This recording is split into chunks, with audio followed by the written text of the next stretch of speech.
people? It's your boy Marv Black, Ant McGee, Young Dev, and we are the nerds in the hood. In the hood. I'm still in the hood. Yeah, what happens when we make it? Do we still call ourselves nerds in the hood? Because then we won't be in the hood no more, right? We can still be in the hood. We just be. We could be still in the hood. Nerds from the hood? But yeah, that's what I was about to say. I was like, we could be still in the hood, but I would hope that we make it out the hood. We could be nerds from the hood, like Dev said, or we could just be in another hood. We could be nerds in the rich hood, or whatever. From the hood. Rich hoods don't count as hoods, bro. No, but depends whatever. We could make it work. Depends on where you're from. We could make it work. Like you said, depends on where you're from. That's true. Yeah, but fingers crossed, ladies and gentlemen. Hopefully, Rich Hood's probably actually more gangster because anything that happens in there gets covered up. Right. Fingers crossed, y'all, that we get to change the title to nerds from the rich niggas in the hood. It's like from the block or from the hood. Rich niggas from the hood. Rich niggas from the hood. Yeah. We'll see. We'll cross that bridge when we get to it. But anyway. Yo, I was looking at rich niggas from the hood. Rich niggas from the hood. We got quite the show for you, as you can already see, folks. We're in a holiday spirit. We got one of two holiday episodes this week and next week. And then, we'll take a small breather for Christmas and return later in the year. But yes, we do have things we want to get started. You said you wanted to give love to a certain celebrity, or you didn't want to do that no more? Nah, just real quick. Shout out to my boy Kid Cudi for getting his master's degree in fashion. I know that's I just feel like anyone who accomplishes anything in college, our boy Dev and Marv, right? You both have college degrees. Mm-hmm. I do not, because I'm from the hood. But honestly, you might have saved your money. I ain't gonna hold you. Nah.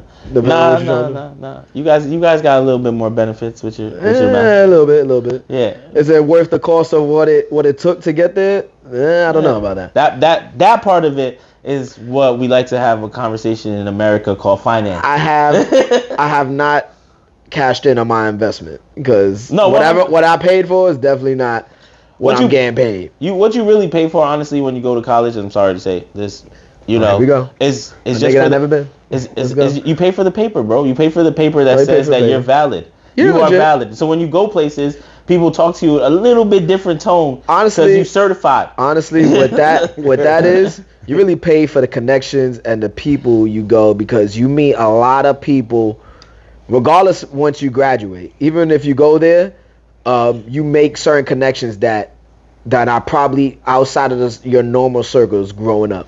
I've met people who are doing crazy shit who are right now located in other parts of the world. So if I wanted to, if I'm that cool with them, I can link up with them 100%, and go 100%. at it, or even start a little project with maybe a photographer I knew, or maybe an artist that you wanted to link up with. You make those connections that you probably wouldn't make on the daily, which in some sense could have their own benefits. But if you're talking about for that stupid paper that we get, definitely not worth it. Yeah. Because the jobs out here is not really, unless you going to be a doctor or a lawyer or one of these specialized, then yeah, go to college. But if you just doing some regular stuff, you don't really have a certain, it's a waste of money. No, it's 100%. I don't disagree. But whoever got a master's, shout out to Kid Cudi. He got all the money and he still wanted to do that. Cudi, yeah. What I was gonna say though before that was just it's really impressive to me, and really just something that I kind of look up to and gives me motivation and things that maybe I will go back to school. When you see people like Cudi and other people just, who went through tough life. The only reason why we know Cudi's life is because he's super famous. So let's be serious. But, go through a tough life, and college was a thing, or even maybe some was not even a thing. And they turn it around to whatever amount of years later, end up with a master's degree. So shout out to that, man. Because either way, at the end of the day, whatever age you decide to go to college, it's still mad work. There's no timetable. Yeah. If you're really motivated to do it, you do it. Yeah, exactly. It's advised that you want to get out the way. Cudi actually went to college. He went to college. He just dropped out the first year or something like that. Yeah. his first song blew up. So he kind of was just like, all right, I'm out of here. Well, yeah, that was probably the dream, Yeah. The dream. I mean, honestly, with him, from what I understand, like, don't quote me, but from what I understand, it wasn't that he was trying to be a rapper or a singer. He just was making music and doing these things because he was looking for outlets. And remember, he's also a producer. He's a producer. He's an artist. So his first song, the one that everyone knows, Man on the Moon, or the title slipping my mind. But his first song, he released it for free on MySpace. Mm-hmm. It just happened to blow up, and then he tried to go back and rekindle the money that he lost because he released it for free. Mm-hmm. But that free solidified him from there on. So, and I didn't even know all of that. I actually found that out recently watching that Scott's thing. I think it's called like Meet Scott Pilgrim or Meet Scott, who Scott or something like that, Mr. Scott. But it's a documentary about him. If I'm not mistaken, where was it at? Huh? You thought he said Scott Pilgrim like Mr. World? I was gonna let him rock on it, but no. But I'm like Scott Pilgrim. I'm like, I wasn't gonna do it. It's not that. Because then I feel like I'd be bullying him, so I was gonna let it rock. I was gonna let it slide. I laughed. I took the brother. I know it's not Scott Pilgrim. Come on, stop. I mean, you said a man named Scott. That's the name. But you said Scott Pilgrim. I know, whatever. I knew it was Scott something, but that's his real name. Okay, calm down. His real name is Scott Pilgrim. Scott Miss Cuddy. Scott Pilgrim. Scotty Pilgrim. Scotty Pilgrim. Don't if you're watching this. Scott Miss Cuddy. I'm still your fan, bro. Don't let these niggas fool you. You saw what he thinks about his fans. Like, he be violent sometimes. But, No, but oh no, that's the people he don't know. That he be like, yo, you're famous. It's like, and he like, yo, I didn't really like your show, man. Like, that's you. He's like, yo, get out of here, Scott Pilgrim. He's like, what? He's like, that's not even me. But yeah, he got. Back to what I was saying. He got his degree, his master's degree. So just quick shout out to that, man, because that, like I said, it's hard to get at least. It is hard to even go to college and complete it. So shout out to both of y'all for having college degrees. I don't fucking got one. So wait, hold on. But Kid Cudi motivate you. So we ain't motivate you. Your niggas from the block. No, you did. I was very impressed. Motivated? I mean, I didn't know Marvin around that time, but I knew you the whole time, and I was very impressed. But I was out here working, my nigga. Yeah, I was very impressed that you got your shit. No lie. You also the only nigga that got your shit out of that little group. Know? Oh, yeah. That. Of our little group. Remember, John never finished. John never finished. Yeah. Your brother don't got one, so like Well, we're talking about our group. Like our group, like on the block, not that. And the rest of the niggas is block niggas. So yeah. So like, damn. Wait. So maybe. Now that I'm thinking about it, yeah. Like you're the only one that And you came up to my school. And you came to my school to party, nigga. And you saw me out. John could have got. John played himself because low key. Sorry, put his business out there. My nigga John, he was dead ass 2 credits away from graduating, and then he like fucked it. I don't know what he did. I remember that. Yeah, remember? I was like, why? He literally fucked it. Like I don't know what he did, but he just like. Right. I was like, you know what? I got this far. I feel like I could do it, but you know what? Fuck out of here. I'm not gonna do it. Too much on blast now. You kind of put him on blast. Let's move on. Let's put you on blast. Then you gotta make. I'm gonna hit him up like, yo, make sure you watch today's episode. Make sure you watch next episode, bro. You're gonna like this. He's also the man that put me on The Man Named Scott. He made me watch it. So good. Double entendre, right? Scott Pilgrim versus the World. Yeah. Shout out to Kid, man. Shout out to Kid Cudi. Shout out to Kid and everybody that got a master's. We Kid Cudi fans here, and yes. Master's degree. Shout out to everyone that got a master's degree, a bachelor's degree, associate's degree, a GED. Yeah. Shout out to them. If you go to school, man. If you go to school. There you go. Exactly. Shit. And since he ain't got to make a shout out, me and Dev will make a quick shout out, being the sports fans that we are. Big shout out, one, of course, quick one. Shout out to New York Jets, New York Giants, New York football teams winning this past weekend. 2. For what? It made no sense. No matter. They won. 2. Shout out to LeBron James, Anthony Davis, and the rest of the Los Angeles Lakers. They won the first ever NBA's inaugural in-season tournament also this past weekend by beating the Indiana Pacers and rising star Tyrese Halliburton. Don't say that name around me, bro. Wait, I know. The Pacers? They ended up playing the Pacers? Yeah. Wow. And they're really nice. They're nice. The Pacers did a good job, but Pacers is nice. They nice. They nice I this haven't year. heard them. They young nice boys since the time they got into the fan here. fight. They got a nice young team over there, and they dogging. They doing their thing. Yeah, But because they paid.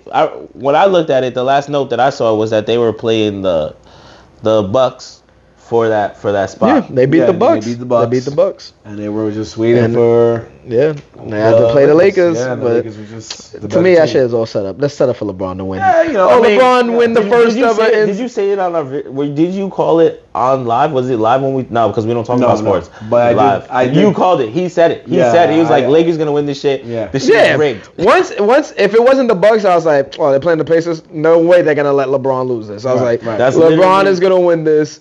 And yeah, so did they win it? Yeah. Or did they get it?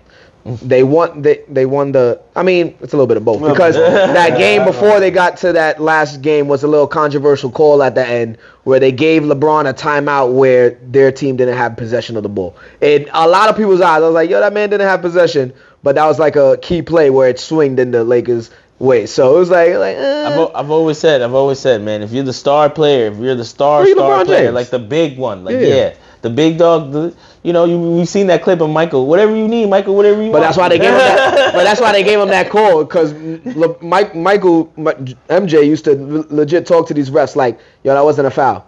Oh, it wasn't a foul, MJ?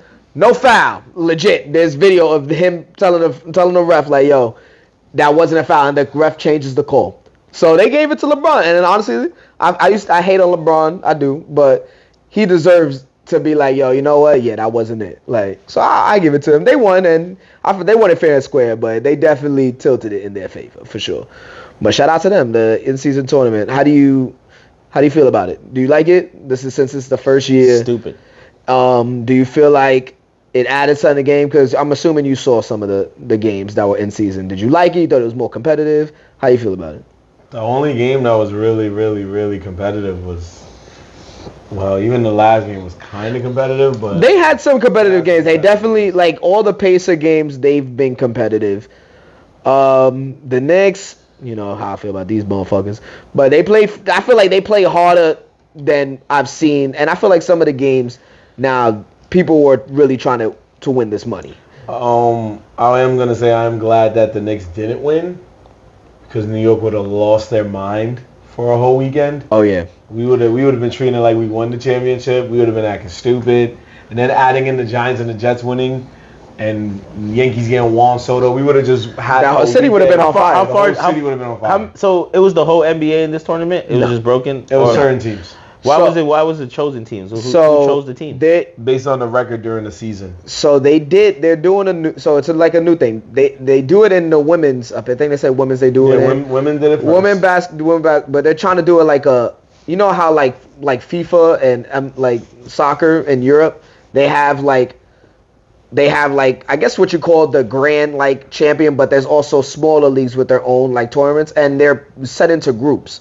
So what the NBA did, they put all NBA teams in a group, and then there'll be certain games where the teams in that group will play against each other. So after a certain amount of games, whoever has the best record of the group move on to the tournament.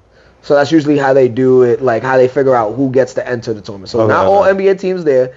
They base it on the records but of the Knicks made group. the cut somehow. We did. Yeah, we beat our group. We did good enough in our group that we were able to go into the tournament. Okay. Mm-hmm.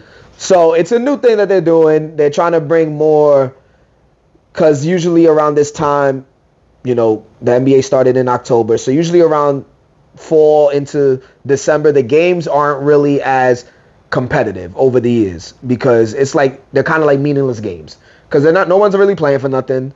It's an 82 long season, so like things like as over the years has passed, it's gotten a little lackluster around this time. So I also feel like they're trying to give teams that probably not going to win a championship. Yeah, it gives them exposure because a lot of small market teams made it this year. You know what happens when a team wins any type of trophy? It don't matter where that trophy's at, right? Niggas talk shit. And merch gets sold. So, but yeah, this is just another layer that they're trying to add. Of course, this is the first year LeBron James wins it. That's cool. But next year, I promise you, watch some off the wall team win that shit. Yeah, I mean, probably. They already did what they needed to do, so it could be an elite team, it could be a non-elite team. Yeah. So it just makes it competitive. So they play for. They might have to tweak it a little because I don't think so. They play the winners of it get 500K a check, which is cool, I guess. Bonus. But like for certain all superstars in the league, they probably wouldn't care as much. Like, all right, you extra 5K when they're making millions upon millions. Like, they're not really trying to play for that, so they might have to tweak the prize a little bit just so they can make sure everyone wants something that they want to get, so they can see the big stars play these competitive games early in the season, and they're not just waiting around for that final stretch where you got the people trying to make the playoffs and all that nature. But I mean, it was cool. I didn't really like the courts. Some of the courts look good. They did the Lakers court was trash. Yeah, they actually had some problem with it. They had to tell the Lakers to wear a different jersey because I think the black jersey was conflicting with how it looked on the court. So they're like, yo, you can't wear during the in season you can't wear that certain jersey. Yeah, because the courts look crazy and it threw me off. I was like, what the fuck is happening here? The Lakers, the Lakers court was fucking full on yellow, when we were watching that game here, it was uncomfortable for me. It's trippy. It's trippy. I was like, this shit right, bro. Yeah, they had to change their jerseys and all that. Yeah, it was a lot of crazy things. Yeah. But shout out to the Lakers. I mean, it was cool. I liked it. It was cool, for what it was. I always like competitive basketball, so if it's gonna make these dudes play, fuck it. Let's try something new. We'll see what next year brings. If next year brings a whole new level, then if it doesn't, then we know what we know. Yeah. So so did you hear about what they're fishing with? So some people saying that a new rule for there will be whoever wins that in-season tournament has a guaranteed spot in the playoffs. How do you feel about that? It depends on where the spot is. If they're guaranteed maybe the 6th place, I can understand. That's too high just to do that. Because you're so early in the season, you could fall off crazy. Well, but we just don't know where to play in because of the play-in. But if you win, right, and they say you're guaranteed, right, and then you go through the season and you don't have to play. I know, but if you go through the whole season, right, and you fucking wasn't gonna make the playoffs, how do they solve that problem? Because now you're an extra team. No, but that's what I'm saying. That's a spot that will be reserved, or unless they do how they do for the play-in tournament for the playoffs. I was about to say, so unless they add them to maybe their guaranteed spot to play in the play-in. Yeah. So that would be. I mean, it's either that or. But a guaranteed playoff spot is kind of crazy. A guaranteed playoff spot is crazy. Depending on the seeding depends on your record. Still, you'll still get in, but if you thought you're getting first place, you could forget about it, but you're probably getting 7th or 8th. Yeah. But I mean, but that's not. It don't matter. People just want to make the playoffs. Yeah. Right. What if you win that? And you do make the playoffs. So now all you did was just deny somebody from going, I guess, right? Oh, that's not their problem. I mean, that's not their problem. No, but I'm just saying, you just. Yeah, I mean, well, it would all depend how they do that. Yeah. But they're floating the idea they're seeing if they should to add a more of incentive on top of winning money. I feel like the only guaranteed playoff spot. I think it's just too crazy, and especially so early in the season because it's only been 2 months. Mm-hmm. So this early in the season, you can win the tournament, and it's that's like saying if one of these top teams get into the tournament and they win they win it all, say a Golden State, maybe they win it all, and now they're guaranteed a playoff spot. So now the rest of these dudes could legit don't have to play for the whole year, or they could play when they want, and you know what, we're already guaranteed a playoff spot. So whatever the fuck we do after this, it don't really mean shit. Yeah. So we could go on a 20-game lose streak, balance, and then it's for them to protect their health, we're playing a couple games, just to keep us warmed up, but we won't play all games, and then it's people resting again. But I mean, who knows how that would play into with their new, you can't rest players rule. Right. So that would probably have to coincide. Wait, you can't what? So players used to take rest. So now a new rule in the NBA, teams used to just sit their best players San Antonio, who used to sit a Kawhi or one of their star players more, so they can just so they don't have to get hurt.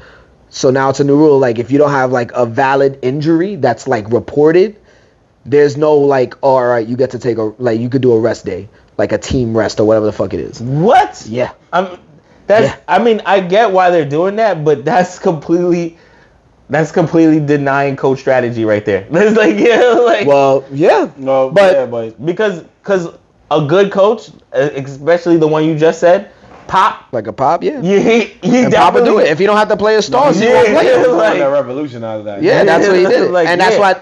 But that's good strategy, bro. That's like, yo, we're already winning, or not even that. It's just, we're actually losing in the season right now. From a competitive mind, you know what I'm saying? Yeah. From a competitive mind, you're 100% right. Yeah. But you also got to realize the NBA is a business. Business, yeah. It's a business. They need people paying to see the top players play. I mean, we know the business is losing business because they out here. I mean, they're up. They're up. I mean, they're about to get a new deal. They're looking for a new deal. So that's why another reason why this in-season tournament, because I think they're about to sell. I don't know if it's TV rights is coming up or some type of rights to like a certain platform. So I'm hearing that Apple's one of them trying to stream it to Apple, and we already see. But that's what I'm trying to say. Before NBA was first, it was ESPN, right? And then they did the NBA package. Then it was like you only. Well, it was always, but they show like primetime games on ABC and things of that nature. Yeah, of course, always. TNT. But it was only limited. For you to see the whole joint, you needed the NBA pass, right? You need that NBA pass. Well, but yeah, that's just to see every game in the NBA. Like, but then people stopped. But the thing is that streaming got so big that people was like, I can't afford all of this and get the NBA pass, right? Then we had all the pirating. Now people are hacked into pirating, right? So they had to go and be like, how can we get, well, if you get this Hulu one, it comes with a couple basketball games. If you get this one, because they have to stretch. They have to stretch it, bro. Yeah. Yeah. That's just from a business standpoint. You have to stretch it. Yeah. Well, yeah. At the end of the day. We don't know what's going to happen. What we can do is just speculate, but we do know that like when it does happen, we can weigh the pros and cons there, because the NBA is an ever-changing business. It's like it's a worldwide sport. It's a worldwide sport, so we don't know what can happen. All we do know is like this in-season tournament is definitely something new. I mean, it's definitely something to keep an eye on. I always love competitive basketball, so anything and it that's fucks gonna up make your fantasy, right? That's what you're don't get a little bit. That was my gripe. Thank you for reminding me. That's one thing I don't like. Yeah, because now these past with it, right? these past 2 weeks we have a certain number of games that be played. That changes the whole shit, bro. It does. I didn't. This past week I didn't hit enough players to hit my limit. So because you didn't know what was gonna happen, but now for next season, and which is also bullshit. Everyone knows, right? So now when you pick your draft, you're gonna be like, this might make it to the. But it's 2 weeks. It's 2 weeks of games cut. So that's 2 games on your record that you could possibly win, possibly lose. Yeah, but you're not understanding what I'm saying. The other standpoint of it is now that you know you could possibly win, can possibly lose in those 2 weeks, right? Because of the in-season tournament, right? We know that's gonna go down, right? When you go to draft, you're going to be thinking about what's the chances of this dude making it to the in-season and not making it to the in-season. Because you're going to want some in-season dudes on your joint. But that shit, to gain that extra boost. But you see, that's that's not really something you can plan for. Because since it's so early in the season, anything can happen. Yeah. Anything happens. So the really good teams who are maybe contenders might have a slow start. So if you go for maybe Joker wasn't in the in-season tournament. Yeah. They didn't make the Nuggets weren't in the in-season. They didn't make who else wasn't in it?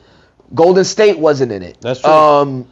A lot of good teams who are being predicted to be in the playoffs were not in the in-season tournament. So it's it's hard for you to pick for that. So, but it gets underused too for fantasy. But that's a whole nother gripe. Fuck that shit, because I lost both those weeks. So hey. I lost both those weeks. To some bullshit. That's why he poured you that shot. Yeah. So, wow. To in-season tournament. In-season tournament.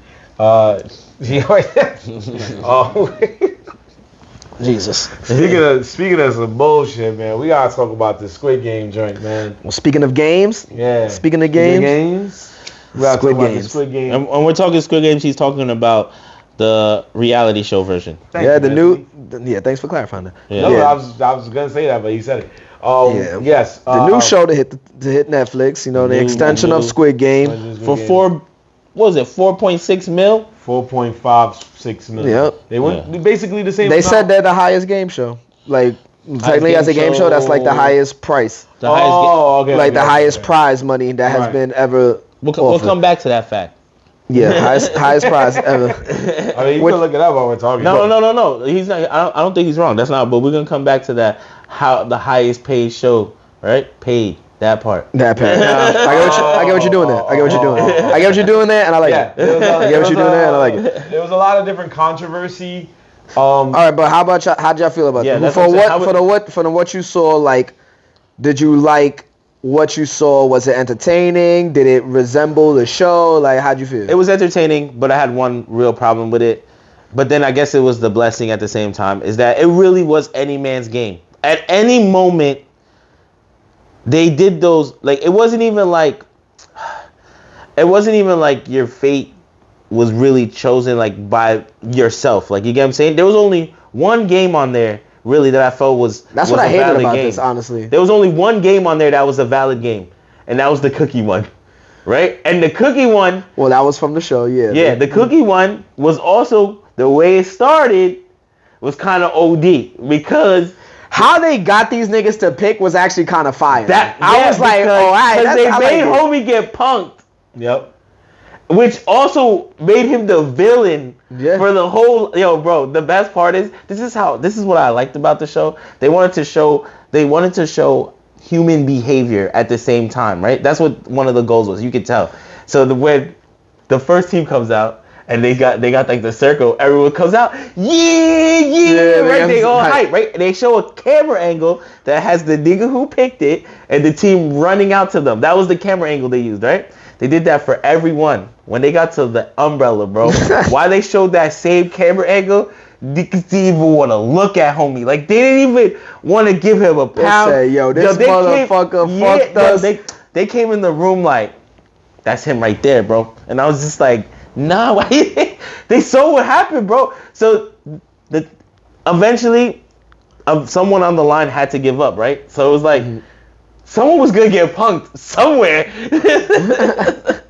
Bro, that whole, like, I'll be honest with you, I did like the show. I did like it. It was entertaining. I wasn't really as appealed in the beginning because I felt in the original show, Squid Game, what made it crazy was like there was fatalities. Like, you lose this game. We can't do fatalities. Well, I'm not. But listen.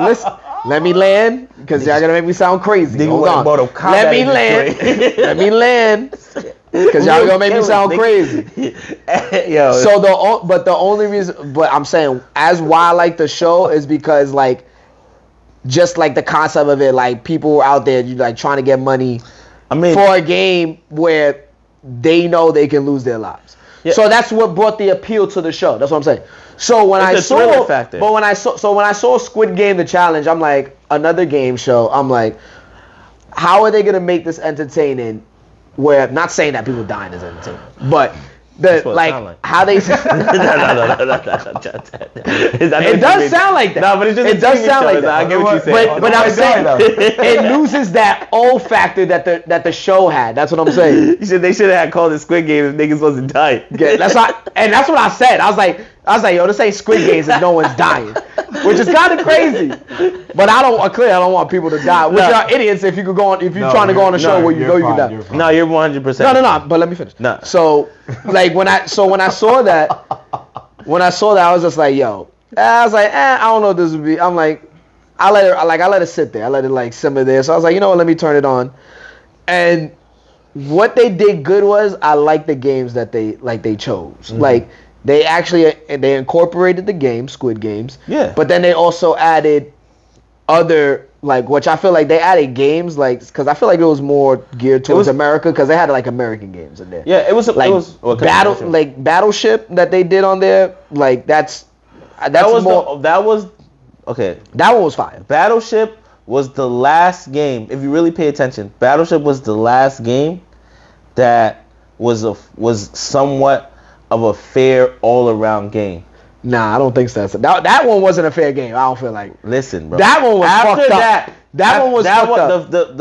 The Battleship one was a team fair game. It was just like, put faith in your captain, whatever. Nah, that was it. That one was bullshit. valid. That was bullshit. But then what happened? Right when this is why the show was good to me, because they knew whoever was behind, like, I mean, they could have did some things differently, but psychologically they was like, I'm gonna tell you the truth.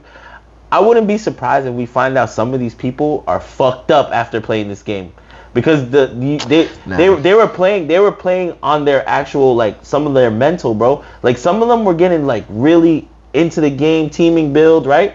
Right after Battleship, what happens after Battleship, right? The next game is the villain game, right? Where they had to choose the cookie joint. So now one person becomes a bad guy. I think the cookie was before the Battleship. Wait, do you mean a cookie where they had to carve it out? Nah, that was before. All right, so then it's Battleship, but the cookie one had the villain, shows you a villain, right? Because now everyone doesn't like that guy for a little while. That was the first villain of the show. Real talk. Pretty much, right? Yeah. Then they go to Battleship. Some people are stupid. Then after Battleship, though, after Battleship, when you think like, yo, let's squad up, right?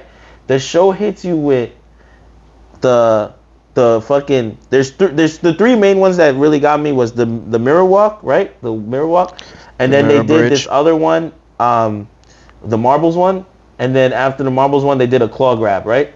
But I think the claw grab happened after the marbles. Yo, the marbles one, bro. Oh, this is your boy. Bet. But they didn't tell him it was marbles. They made you pick someone you cared about that you would team up with, right? And then played marbles against them. So now you have to cut your friend because you fucked up.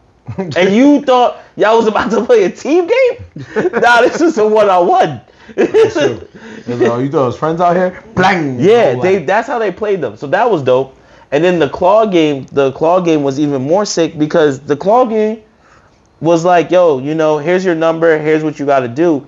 But to put the twist on it is that you chose who you're going to send out, because the claw game was part of the mirror walk. It was part of the glass walk. So you had to, like, you did the claw, it comes out with a number, and then you chose who it was in your, like, the lineup to go down over the bridge. So you get what I'm saying? So now you're like really in this weird spot of like, yo, they really did a thing where they made people understand that this was not a friendly game. It wasn't meant to be friendly. It was supposed to be some fucking next level shit. But that was just my opinion. I thought I liked it. Could have been a little bit better. I don't know. But there was some parts that was cool too. Like when they made the old man play the fucking flipping game in the kitchen. They made the old man play the flipping game against his boy, like randomly, and that shit. And it just came out of left field. It was like, yeah, get out of here now. Yeah. I was just like, oh. Yeah. They had them both shook. They was like, oh. I was like, yo. No, speaking of that, I really thought that with that game, I thought it would be funny if instead of a casting call, they made people play the game the same way. Where some guys just standing at like a train station or somewhere random, and they're like, yo, you want to play a game? We pass the time while you waiting? And he's like, yeah, sure, whatever. And they're like playing the game, and they show those same contestants getting like bitch slapped like in the actual show. Like, you really want to be in Squid Game? Like, that's how they was in Squid Game. They was getting bitch slapped. Yeah, the fight. There was almost fights. There was almost one fight. That dude that they said that homie kept calling him they was never gonna fight. No, but he was trying to press like, up. Call me frat boy one more time. Frat boy. Yeah, that was funny because he was corny. I'm glad he lost. That is also who you thought? I knew he was. Frat boy was corny. Oh, both of them niggas. Yeah, both of them was corny. Both of them niggas. But it was the funnier elimination was the guy that picked up the phone to try to. Oh yeah. That was funny. First of all, he played that shit so not like. I was like, bro, you're not manipulating people properly. I was like, you're gonna lose. Oh yeah. He said, yo, you want to get a donut? You want to pick this phone up? You want to pick this donut? You get a donut. If you get a donut. And I'm like, yeah, because a donut's gonna make me get over there. He almost got one person. Yeah, that idiot that went all the way over there. Dude, that was like, he was super tempted. He was like, what happens if I pick up the phone? Everybody's like, bro, come over here. He actually made it mad far though. Yeah, he did. His friend saved him because she was like, no. She was like, no, don't do it. Because he was 2 seconds away from being like this. He was like, and then he was like, no. He's like, all right, I'm leaving. Yeah. And then all of a sudden, it was like, pick up the phone. He's like, hello? He's like, yeah, you eliminated. Get out of here. He was like, I heard you. I said, yo, my son, his first victim he was trying to get was the dude he kept calling frat boy. And he thought for some reason that guy was Boo Boo the Fool. And Hobie's like, why do I even need to pick up the phone, bro? Like, for what? Yeah, for what? Yeah, it's a wrap. It's a wrap. He said that, I was like, yo, it's a done. Get him out of here. Like, it's over for him. That was a good one, but there's another one that takes the cake. The number one take the cake moment for me is when they're playing the fucking glass floor bridge game, whatever that shit was called, right? The black girl with dreads. Yeah. They all decide. The one that said that shit, yo, I ain't moving. Yeah, she said she's not moving, right? I respected that shit. She said, I ain't gonna hold you. She said she's not moving, right? She's not moving. She did her jump. She said, I'm not moving from this spot, right? She made the other person go, and he fell through.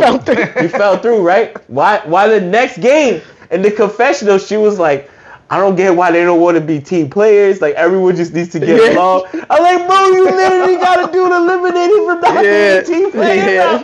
What are you talking about? Yo, it was mad funny watching them in their confessionals. I was like, yo, bro, what are you talking about? I don't get why they don't want to be a team player for this game.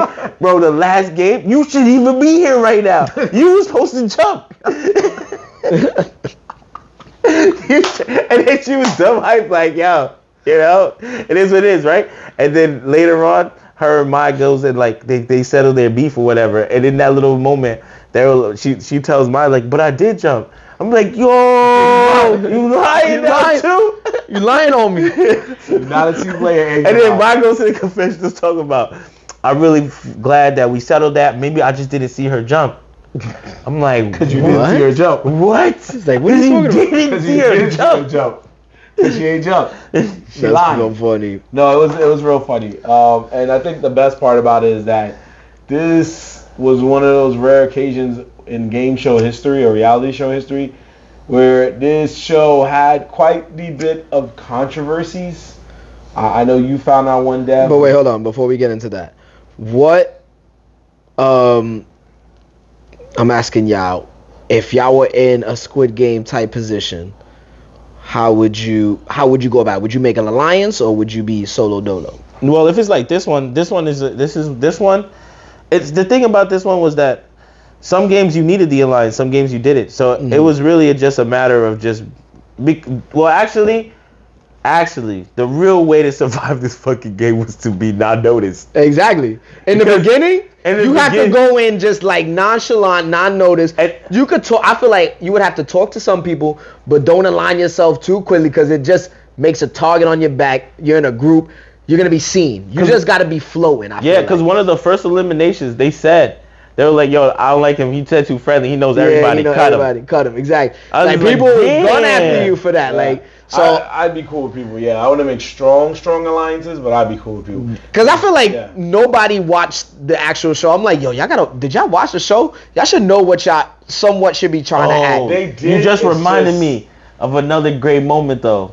Your boy Phil going 3 for 3 on the call-outs. Oh yeah, in one game. Yeah. My son was out there. He was like, boom, boom, boom. I like, you know what I thought? I was like my son Sherlock Holmes. He was out here wilding. No, I was gonna say they were aware of the game because the way Netflix did it was they did the first 2 games from the actual TV show and they went in the same order. So at some point, people were like, "Oh, they did this, they did this. Now they doing tug of war." Yes, they thought That's so. That's when homie get eliminated because he was like, "We doing tug of war." He was like, "Yo, I got all the biggest, strongest people on my team." No, and but we're doing battleship, whole lot. Yeah, but the show fucked with them because they had pictures of tug of war in the room. Right. So they made them believe. that was coming they made them next. believe it was happening. Yeah. So then they. But that's what I like about it. They switched the games up and they added games that like the games. I felt like. The games were dope. I fucked with the games. I loved like the games that they used from the show, and they added like the Battleship was dope. The fucking Battleship had the shorty that was the actual game creator. She won her round, and I was like, that's pretty cool. Like it was cool to that everyone's little personal life affected the game somewhat. Like there were certain times where certain people shined because of their backgrounds. Yeah. You get what I'm saying? So it was cool. I thought it was good. The NBA player, the pro basketball player. Yeah. You know what's crazy? He was coaching it up so heavy. I only kept laughing because I was like, yo, he had a New York Yankees logo tatted on his arm, right? So I was like, oh, he's from New York. It wasn't until mad later, and I was watching him with my girl. She was like, yeah, he's a pro basketball player. I'm like, where does it say that? She's like, right under his name. Yeah. I'm like, no wonder he talk like that, bro. He literally, I just didn't know where. I don't remember, but he literally explains that in his like his bio. Yeah. He says that he plays ball, like, but he didn't really yeah. go into like his depth of how like he was pro basketball player. Something like that he kind of did. But yeah, you know, yeah, I would play it safe too. But I mean, yeah, I mean, again, it was a good show. I think they did alright. They did. I think it's good. Yeah, I definitely gave it flag in the beginning, but I like how they did. Do y'all? So y'all said y'all didn't see the last episode. Y'all know who won? I know who won. You know who won? Until who won? All right, so it's May. My wins. My wins. The Two Asian lady. Old Asian lady. Oh. That literally got hand chosen by your boy, the pro NBA player, to continue on. Shoot, yo, but honestly, I respected $500,000. I respected how she moved throughout the whole thing because she played the alliance card, but then also when she realized like, yo, I gotta win this. I gotta win this for me. At the end of the day, like we all not gonna go. So like certain times it made her look crazy, but she did what she had to do to win the game. And I'm like, that's how you supposed to do it. People are like, oh, I don't trust her. She's doing snaky shit. I'm like, nigga, y'all all not winning the money. Only one person is winning. She did, but she made the right alliances. But as it came down, when it got to a smaller number, she did what she had to do. So she was lit. My man's $500,000. Honestly, I might have been walking around telling people that too. I might have been like, yo, you know, if I make it, if you help me, I'll make it to the end. I'll hit you off. Like, we got to work through this.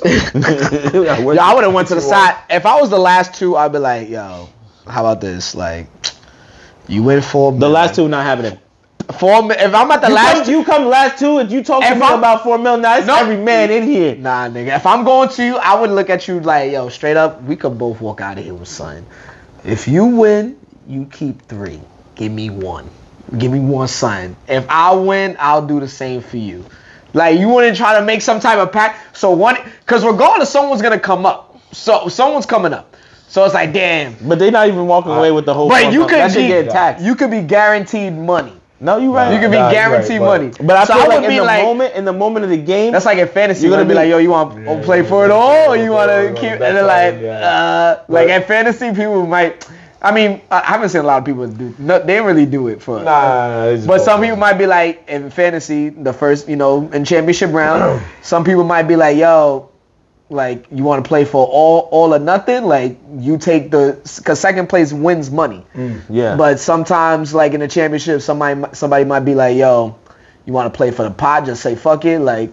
So and maybe $1,000 if you take the second player's money, it might turn into like $1,500 type shit. So.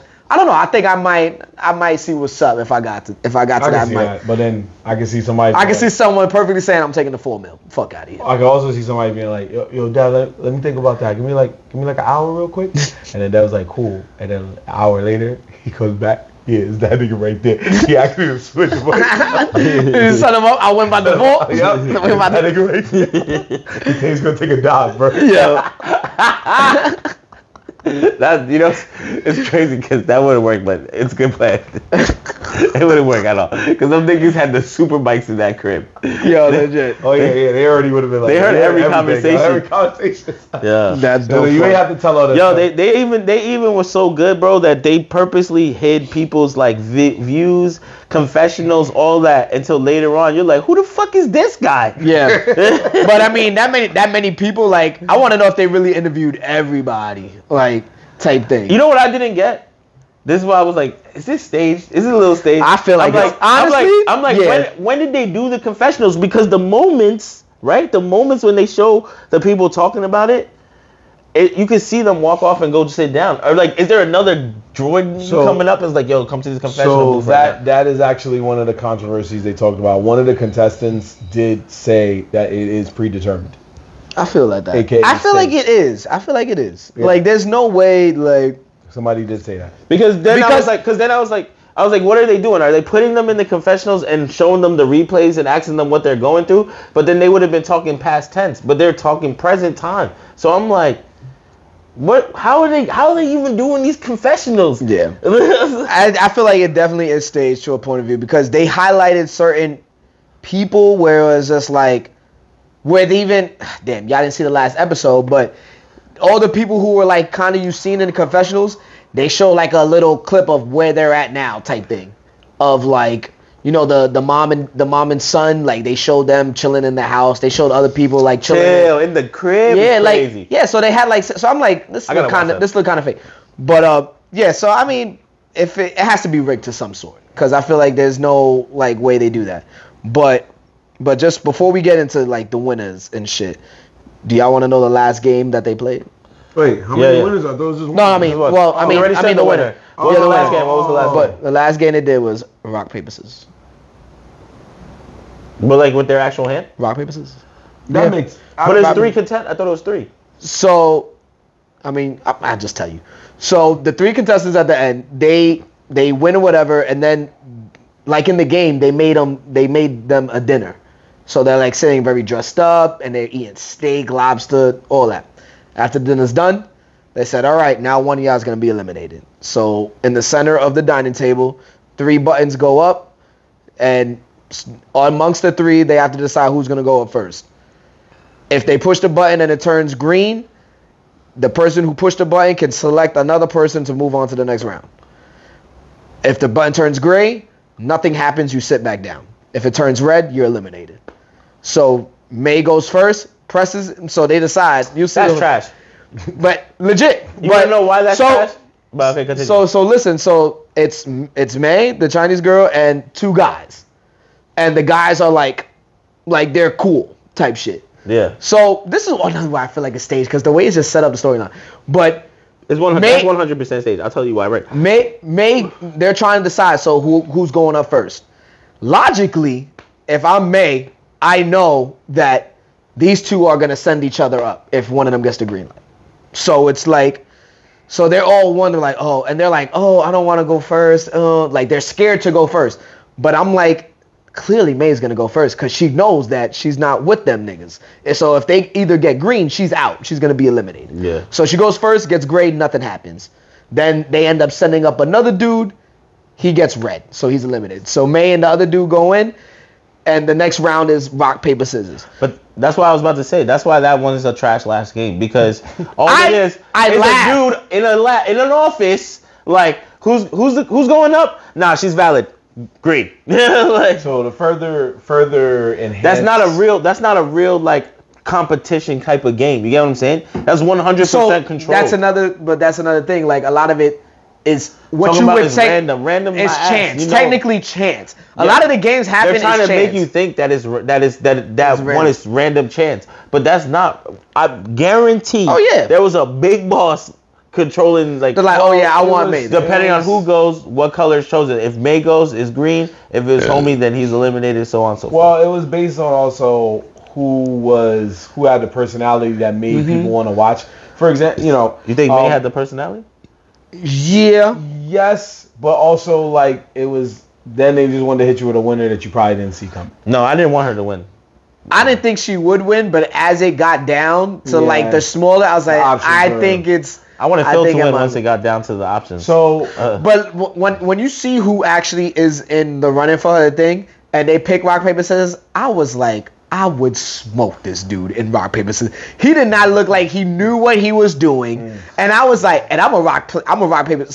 If I would have heard that game in the final round, I'm like, oh, it's lit. I'm gonna say it's lit. I'm cooking this man, but it's not just a 1, 2, 3. Like you shoot. You pick them, but then there's like a box of keys.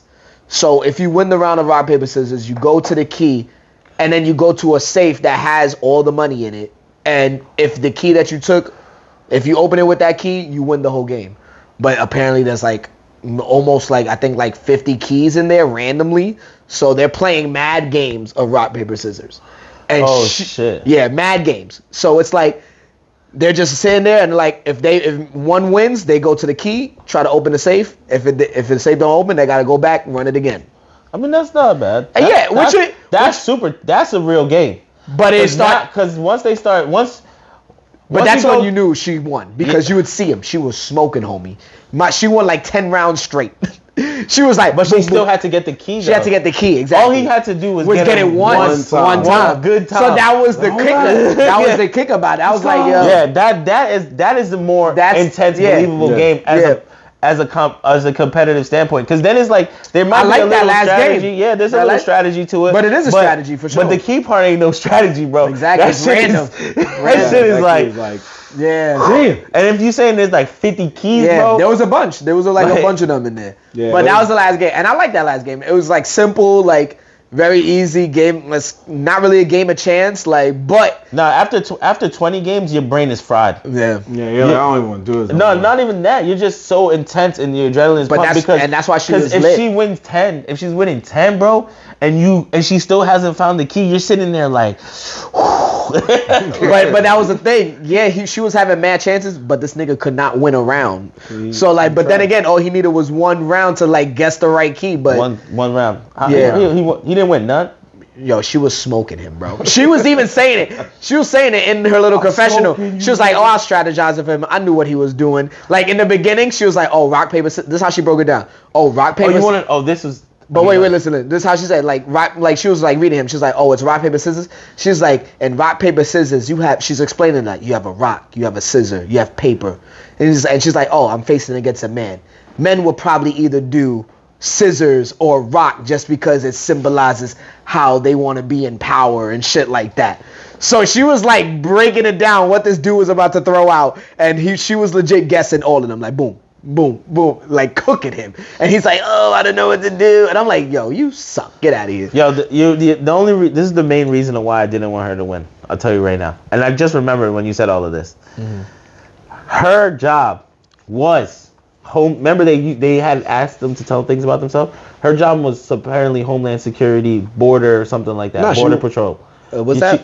She was like an investigator, type shit. No, she said she was part of the immigration, stopping immigrants from crossing over. I don't think that's what she was. That's what she said, bro. I'm telling you, that's what she said. And then, that's what she said. She said that's why she was so serious. That's why she said she knows how to read people and can tell when they were lying and shit, because she interviews hundreds of people all the time. That was her job. So she denies people access, right? No shit. And then, they asked her, "What do you want to do with the money?"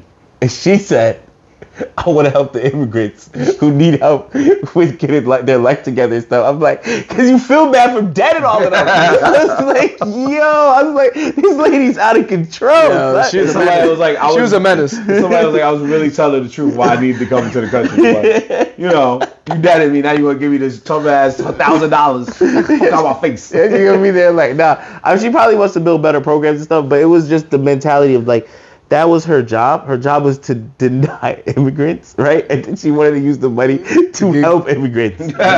Double entendre. Hey, sometimes you work at a job, you feel bad. You try to pay it forward. Somehow. I'm almost 100% sure. I'm literally. I might have to look back at that, but I don't know. I'm telling you that we could go back and look. Like I gotta find it for you and shit. I mean, but yeah, what was Mai's job? Shout out to her. Yeah. She won. What I was trying to bring up was what you guys were saying was, so there was different eliminations that happened that went under the radar, or it just happened at a time we didn't know. So the main black dude that was being called frat boy, he actually revealed in an interview after the show that he actually broke his cookie when he was doing the cookie contest.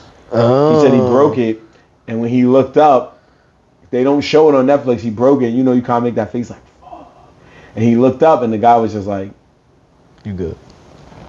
Like, just go." Like, he just told him to go, and he's like, okay. So he thought in his mind, like, I guess that's a wrap. I'm just going to walk to the back and be whatever. And when he walked to the back, he realized that everybody was there that got passed. So he's like, nigga, I got that's passed. crazy. Like, okay, all right, cool. If that's real, that's crazy. But since he lost, I guess he was like, I'm going to air these niggas out.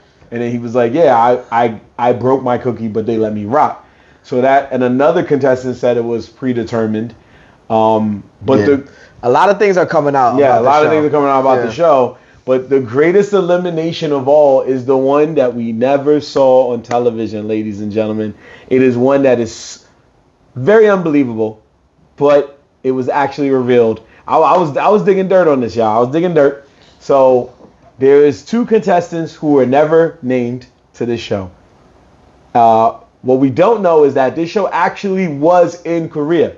They filmed it in Korea. Oh, really? While they were in Korea, they made them stay at a hotel, but they had to stay away from each other because they just wanted to be safe with quarantining. You know, we're post-COVID world now. They said under no circumstances is any contestant allowed to interact with any other contestant until we tell them to come out of their rooms and start filming. 2 contestants broke that rule by going to see each other, and they got eliminated. Oh, because they were friends and teammates, right? No. Because some people brought their friend. No, that's not why. Niggas saw each other and smashed. Always a smashing. But how did they even get to the talking part? They just locked eyes and said, yo, tonight. It's like, yo, tonight, meet me here. You said they're not allowed to interact. Nah, they had to be eating breakfast or something together, bro. This bugging, you're bugging. Nah. I need to see who these 2 contestants. I'm about to figure out pictures. We don't know. Either Shorty was stupid bad to or they really didn't care about the $4 million. It was like, you know, they saw something. It's like, I want it. He's like, I throw this whole $4 million out. So, he's like, fuck this $4 million. Fuck this $4 He's million. like, yo, I'm actually rich. I'm actually rich. I don't need the $4 million. I just came to see if I could win it. I asked for $4 million. But you bad. You worth it. Yo, look, I also found exactly what I was talking about. Okay, what is Maya's job? Maya originally joined the Navy and worked there for 20 years, but from 2013 she began working as an immigration educator. Where she reviews visas of non-immigrant students who want to study in the United States. She denies niggas. Well, she's adjudicator. She reviews it. She reviews it to see, and then she literally said, "I'm good at reading people because I can tell when they lie and stuff." So I'm like, she denies niggas. Yeah. She's the chick that's probably dumb hard. Like, fuck this she's like, yo, you trying to be a rocket scientist? Yeah. From where? Nah, bro. It's like, you lying. You lying. Dumb. Yeah. I didn't get that ability. I didn't get that chance. But the real talk though is which was something that I said we're gonna go back to is the fact that she won, but she has not got paid. Yes. She has not got paid. Allegedly hasn't got paid. But from what I've been hearing or read, that according in their contract, that for the winner, you're not gonna get paid till the last episode aired. So when they dropped Squid Games, they didn't drop that last episode, so they waited a time. Like that last episode didn't drop with the rest of them. Yeah. So they waited. So apparently they weren't gonna get paid until that last episode. But now it's dropped. Out though. So. But yeah, so now she should. But apparently beforehand, when she was going out she was going to people in interviews saying like, "Oh, I never got paid for what I win." But that last episode didn't drop. So she must have not read her contract or something. Yeah. But so she might have got paid now. So hopefully she did. It could have been. You know why they did that for real though? It's because they promised her $4 million that they had. But why would you spend your actual money when you could just wait to make the $4 million back from all the views? It's a fact. Get paid double. Yeah, exactly. So it was a smart tactical move. Like Don't worry, you're gonna get paid, but let me collect my bread from all the views we just accumulated from you winning, and we'll give you your $4 million off of that. Don't worry, I got you though. Yo, I got you. That's how it be. They just didn't tell her that part of the fine print. Yeah, right. There was definitely some anime nigga there trying to do the. Well, definitely a lot of hype around this show and a lot of controversy. So I didn't even think I was going to watch it. All in all, it's probably a success. I didn't think I was going to watch it. So I didn't think so either. None of us did. I didn't think I did. For season 2, but this whole season. Oh yeah, season 2 of the real game. I'm like, what are you talking about? Season 2. I'm not watching that shit. Well, they have casting. One of the people just go to season 2. They have casting. What's happening in season 2? They're doing casting for season 2 of the challenge. So I'm thinking I might sign up, see what's up. Wait, what challenge? For the Squid Game. Like, so at the end of the season, they give a website. Like, oh, do you want to be on Squid Game? Oh, nah, they bugging, bro. That shit's they just got flooded with 42 million contenders. Yeah. Probably. Good luck with that. We wish you luck. We'll root for you. Nah, that's crazy. I don't even know how they got the group they got. Yeah. So definitely go watch it. It was fun to watch. Get them go smash. You get eliminated. Oh shit. You think I'll be the one that go smash? Not $4 million. They're gonna be like, what happened? Nah, I'm losing at that cookie shit. 100%. Unless I get a circle or something. Yeah. And my hands are too shaky, bro. That shit's gonna be like snap.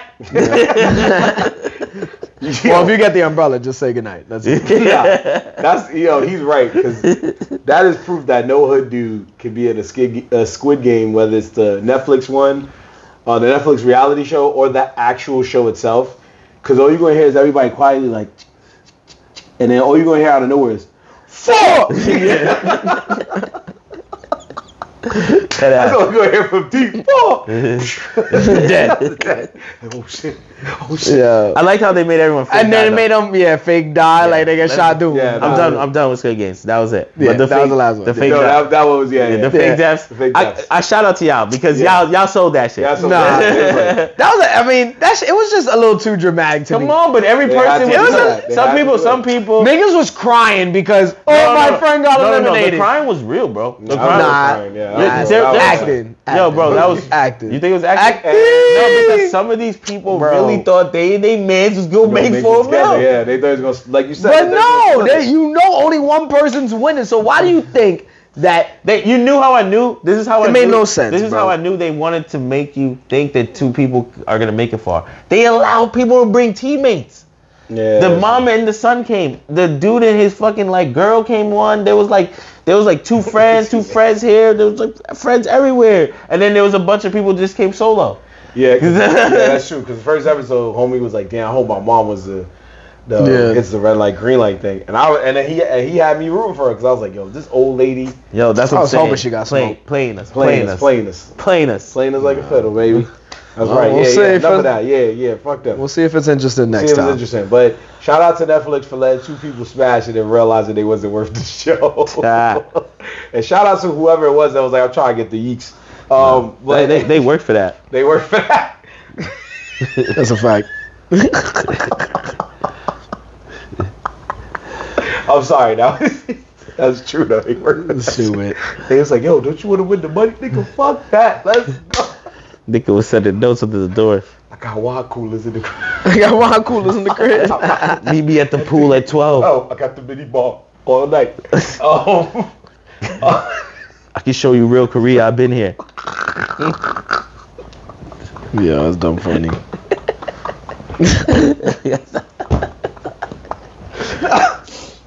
It's actually real Korean. Oh, they live up the street. Oh, they live up the street. Oh, all right. I'm sorry. Oh, that was a good one, bro. Yeah, let's talk about more winners, man. Let's congratulate some more winners. This is the episode about congratulating winners. That's basically what this has been. We've congratulated LeBron and the Lakers, Giants, Jets, Kid Cudi, May from Squid Game, dude who got the Yeats, all that. We've been congratulating them. So now we're going to move and congratulate all the winners of the video game awards. I don't even know how many of these they've done. I've known they've done it for years, but I don't know what number of the video game awards we are actually on. But anyway, the 2023 Video Game Awards. Now, in the interest of time, ladies and gentlemen, watching at home, listening on Spotify, or listening on another podcast streaming service, we're not really going to go through every single winner. Yeah, we're going to do what? Top 10? Maybe not even a top 10. But I can it's category wins, right? Oh, yeah. It's, so it's not a list like we do a Faction for Guys. Oh, yeah, so we're just going to...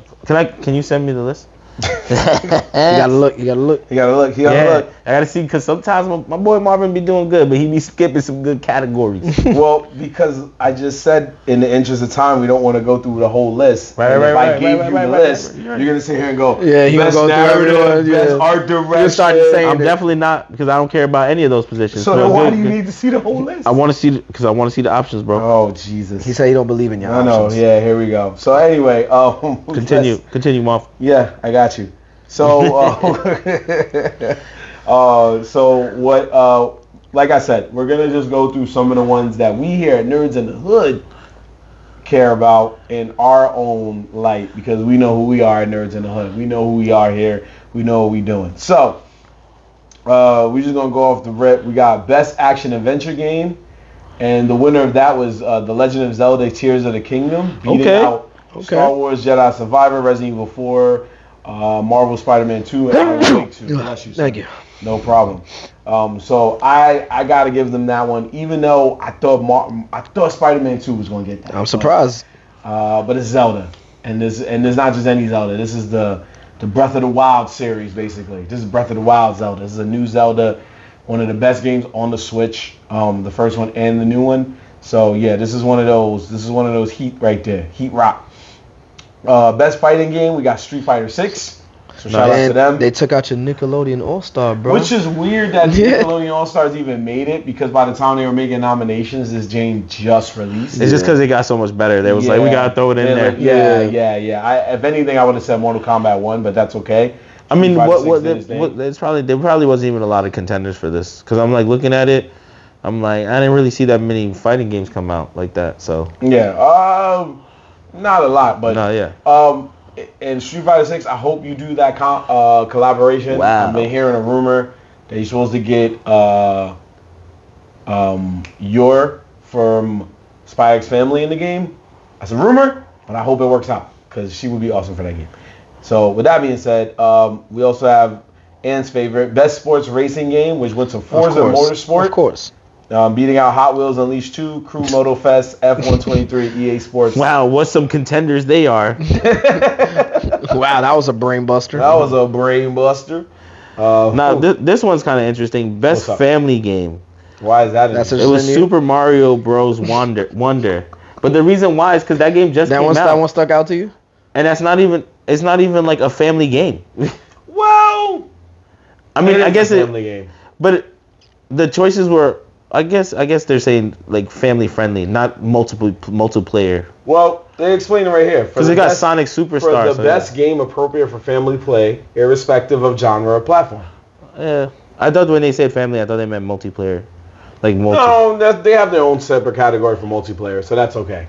You know what I'm saying? There's also a cool one I see right here. This is I don't know if this is a newer category or if this but it's becoming a thing.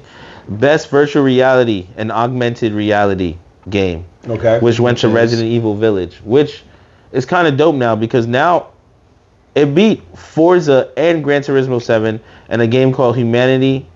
I don't know the last one, but yeah. So it makes it interesting because Resident Evil, like, you know, it's such a good game. That's such a good game already. That's a good arcade game. Like, it's just all around good game. So like the VR in a VR space, it probably is crazy.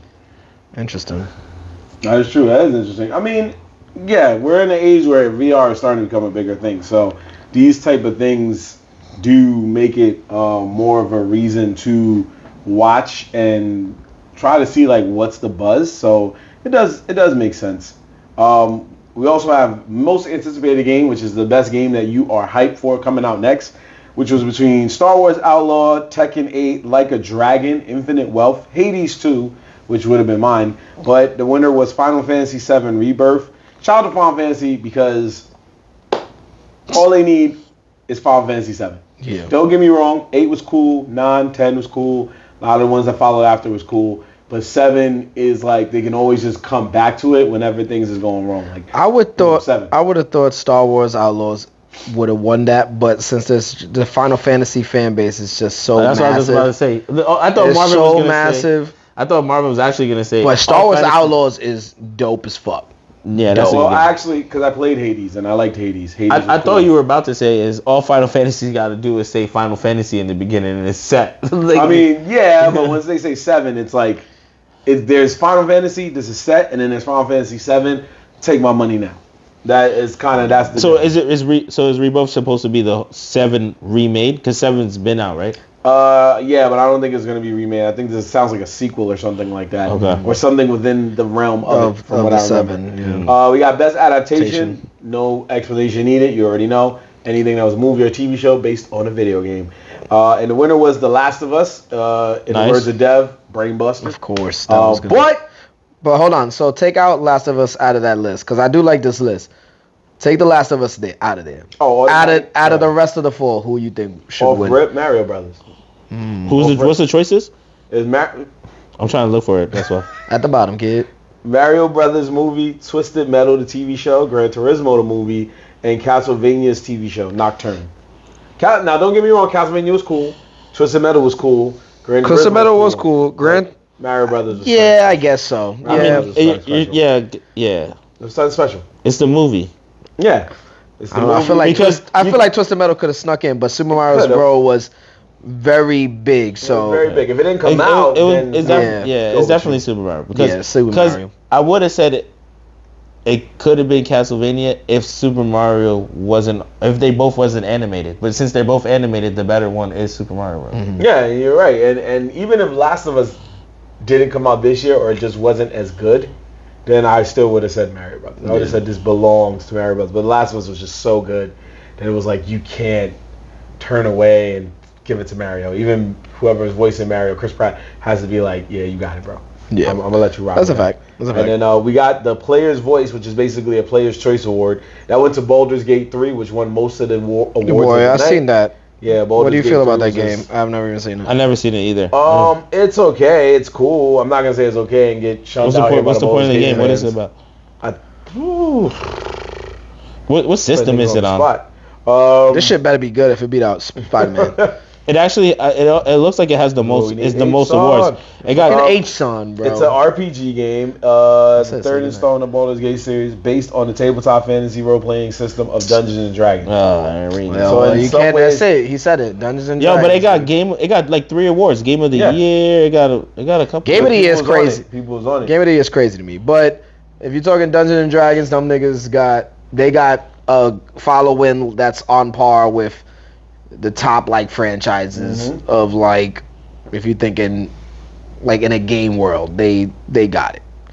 Yep. So I can't even be mad at that. But they got Marvel Spider-Man was that shit. The only other one tied for 3 awards also is the one up top. The one on top. No, the one Alan Wake 2. Oh yeah, Alan Wake 2 got some heat. Yeah, it got best game direction, best narrative, and best art direction. Yeah. So once again, this is another one of those situations where, like I said, folks, we didn't want to go all over the place. I mean, we covered all of them pretty much. Not all of them, but all the ones that mattered. The ones that matter to us. There's some on here, obviously, that would matter to other people. Yeah, true. But we covered the ones that matter to us. We're fans of racing games, we're fans of action adventures, adaptations, stuff like that. That's where we kind of lie. If Ashawn was here, he'd probably be more into the RPGs and stuff like that. But he's not. He's not here. So, So with that being said, what do you feel that takes us into 2024, guys, when it comes to these games? Like when you hear about these new innovations of VR and AR and MMORPGs, it's only getting better. Games, adaptations. I mean, I'm trying to jump in this VR world. Honestly, I low key. I'm good. Want to get more into that gaming. Like I like it when I go to the arcade and tried it. So I can only imagine what it's like to actually do it more often in your crib. But we're flowing into player one status. 100%. 100%. Like the world's gonna be like that. The Google Glass thing, the eyeglass thing, was the proof that they're really trying to make this shit mobile. You know what I'm saying? Like they want VR. Like. But there's some people that's been using it, so I don't know exactly which one it is. I think it's the Facebook Meta one that people's been using. But there's been videos of people doing things like, I saw one where it was like this guy, he was like, I don't know if it was real, but I saw this video where this guy was like working on something on his car, and he had the VR, and so the VR you can be using the computer and see what's happening and running you at the real thing. With this, I think it's the Meta one, but so he was watching a YouTube video on what he was doing. While actually doing it, because he could still see his hands. So you know what I'm saying? Yeah. So it was like, I was like, yo, I mean, that big ass thing on your face is OD, but like, you know what I'm saying? He really was like doing both. If you get used to it, you get used to it. So I was like, technology is going that direction. VR, I want to get into VR. I think it's worth it. But gaming itself, man, they still making new systems. Someone's always gonna buy a console. I'm gonna always buy. They're not making new systems. It takes a couple years for new systems. No, but I mean in the sense that new systems are gonna keep coming out. Yeah, exactly. VR is not on that top yet, where it's knocking these dudes out. Oh yeah, for sure. Like you're right. There's always gonna be something new and innovative in the console market. Yeah. To kind of stay afloat. Yeah. Right. Yeah. Yeah, go ahead. All that game is the only thing I see happening in the future is no more disc. Like eventually, I guess there's not going to be no more Yeah, disc. It's it'll going to be be more digital digital, only. yeah. They're going to Digital. give us like 4 terabytes, Yep. and we're just They're gonna have to. yeah, like, They're gonna up that. They're gonna have to give us Yeah, they're at gonna have- least at maybe least- 3, 4. at yeah. least Which also 3, means 4. that we'll be running mini computers. So it's like, Yeah, basically. you know, we kind of at it right now. PlayStation 5, now that I have one, is a mini computer. Yeah. Like that shit is a mini computer. It's a powerful system. So Yeah. you're right. Oh yeah, we're in a world where even with all that innovation, we're still showing that a simple formula can take you a long way. As you can see, Zelda's still winning awards. Baldur's Gate, this is its 3rd edition, winning awards. You know what I'm saying? Like a simple formula. Final Fantasy can still make a story and make you want to get the game. So it's like the wheel just keeps churning. New ideas for a same old story. But that don't work for everybody though, because I don't know if you guys heard, but recently a company decided to come out. I believe the name of the company is called Dev. No lie. It's not called that. Nah. I was like, what? No. But the name of the game that was released was called The Day Before. The Day Before's development studios has closed days after its release. So the name of the game is Day Before. That's the name of the game. That's why it's confusing, because I know it's like, Yeah, it's the day before, but the day before it got canceled. The day before, it got canceled. The day before, so or the day after. Yeah, so basically, The day after, the day before. A company came out with a game, right? And the game was supposed to be a highly anticipated streaming game. It was supposed to be based in present time, after COVID, right? After COVID, a free roaming online play, like zombie type of game. The game comes out, everyone like gets it. Apparently, it flopped so bad that the company went out of business. Listen, yo, I'm gonna drop. Oh man, can't keep up. Yo, we out. they had the refunds. This is just they said they were gonna do refunds, right? This is the numbers on that, because I found a stat, right? So 201, mind you, the game just came out, so not everyone even caught on yet. 201,076 copies were sold. 91,694 were refunded. Come on, money back. Stop playing with it. Said, refund. Yo, Don't play with it. They said that gameplay went from like literally like 100,000 people to 3,000 people That's in beast. one night. Listen, this shit is trash. Turn this shit off. They had 16,000 or 18,000 negative reviews, my nigga. They like, up, time to close shop. They even told customers like shit happens. They were just Yeah, like, shit yeah, happens. yeah. That's what it But is. it was because, you know, gamers are saying that it was the game that they were promised wasn't the game they got, and it was basically an Extraction division but trash, right? And I was just like, damn, like I wish I would have known, because I would have wanted to try to see how trash this shit is.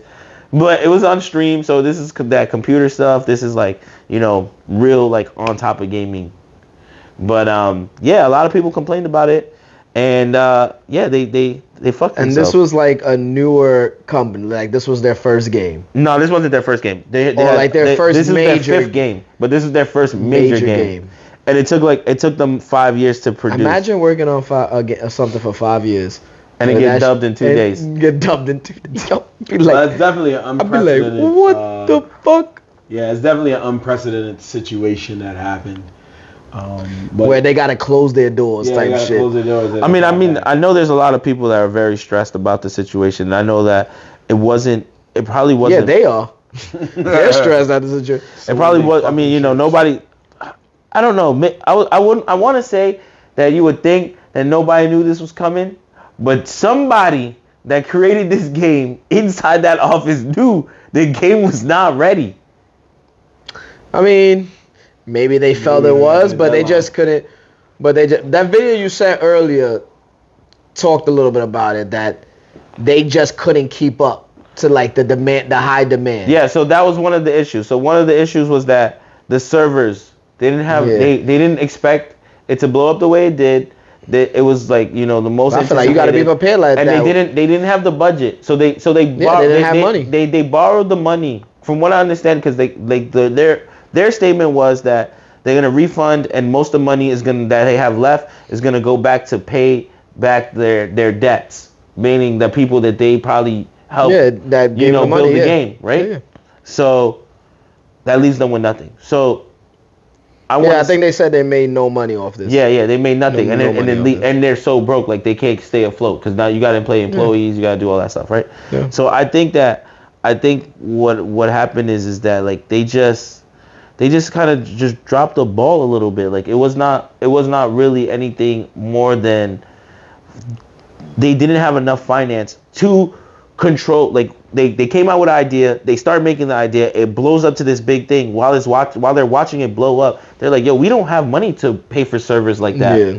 You know what I'm saying? Like we indie gamers trying to make a big game. So like, because the 5 games they have other games.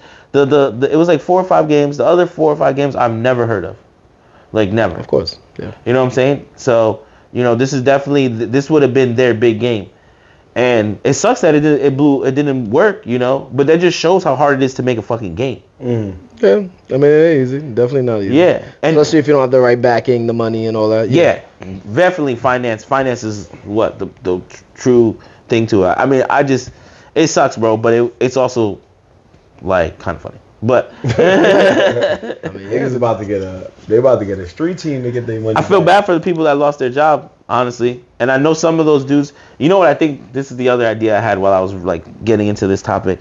I was like, yo, you know what I think? Imagine one of those dudes on the developing team gonna go back, get a couple more of the dudes from the development team and be like, yo, bro, that game was a fire idea. We just gotta take it, go sell it over here, and get a real team on it, and we gonna be Gucci. That's a fact. So let's just pick this up, move it over here. Yeah, like yo, we made it. It's on our computer. Right.